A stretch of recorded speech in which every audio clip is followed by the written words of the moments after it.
Let's talk about the characteristics of an influencer. I'm going to give you 5 characteristics of an influencer, and I want you to ask yourself 2 questions as I do this. Question number 1, do you possess these 5 characteristics personally? And 2, how many people on your team possess these 5 characteristics? Number 1, they're independent. These are independent people. They're not needy.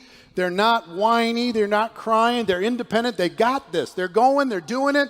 They don't need you to push them. They don't need you to wake them up. They don't need you to remind them to go to the event. They got it. Number 1, independent. Number 2, they're a problem solver. They solve problems. Problem shows up, they fix the problem. Boom.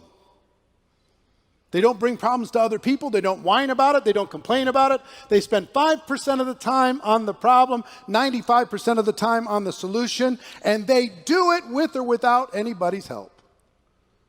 That's characteristic number 2. Characteristic number 3 is they're consistent.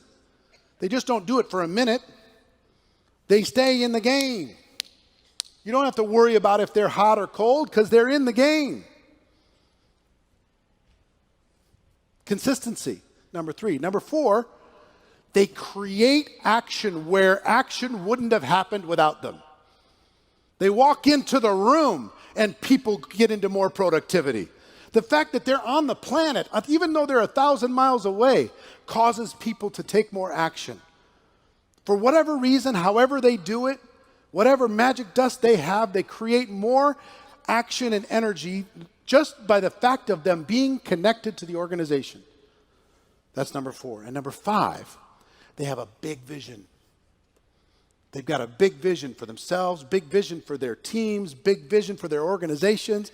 So I want you to think about something.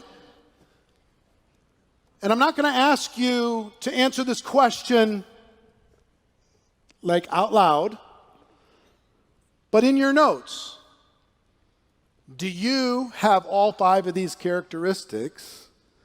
Yes or no? And if you don't, you know what you need to work on in order to become the influencer that you need to become. When problems show up, do you go into these characteristics? Or do you start complaining to the company? Do you start going to your upline? Do you start mumbling about changes that need to happen? Or whining about your product? Or hoping your convention was better? Or whatever it happens to be. Number 2, I want you to take a little inventory. How many people on your team fit this criteria? How many do you have?